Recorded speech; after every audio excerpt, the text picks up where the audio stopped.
le prophète Mohammed, sur son lit de mort, a appelé les gens et leur a dit « Apportez-moi un papier et un stylo et j'écrirai pour vous quelque chose que, si vous vous y accrochez, vous ne vous égarerez jamais. » Or, le Coran dit que tout ce qui sort de la bouche du prophète Mohammed est une révélation de Dieu, n'est-ce pas?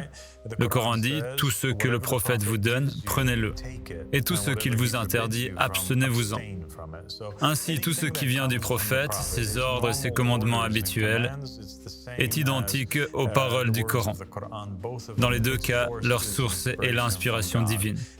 Et donc, parce qu'il a dit « Si vous me donnez un papier et un stylo, et que j'écris ceci, et que vous le gardez, vous ne vous égarerez jamais. » C'est une promesse divine attachée à ce papier et à la substance de ce qui était écrit.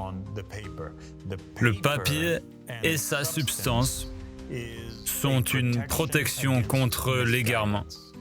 Si vous vous y tenez, vous ne vous égarerez jamais.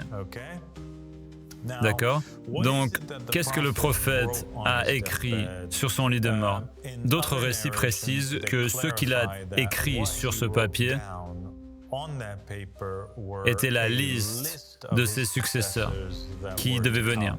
Il y a un récit particulier qui illustre le contenu de ce document. Il s'agissait du testament final du prophète Mohammed qu'il voulait dicter. Il voulait annoncer à sa nation qu'après lui, 12 imams lui succéderaient. Ils seraient les héritiers de son royaume, de son autorité, ses vice-gérants. De la même manière que Salomon avait succédé à David, ou que Simon-Pierre avait succédé à Jésus, ou que Josué avait succédé à Moïse.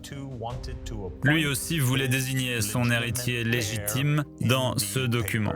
Dans le cas du prophète Mohammed, il a énuméré les noms des 12 imams qui lui succéderaient, ainsi que ceux des 3 premiers des 12 Mahdi qui lui succéderaient. Et donc, il est logique maintenant que quiconque s'attache aux personnes dont les noms figurent dans le testament du prophète Mohammed, quiconque s'y attache ne s'égare jamais, car il s'appuie sur le guide divin après le prophète, le successeur légitime qui serait un imam infaillible, un individu infaillible, rempli du Saint-Esprit, qui le guiderait et lui permettrait de distinguer le mensonge du vrai.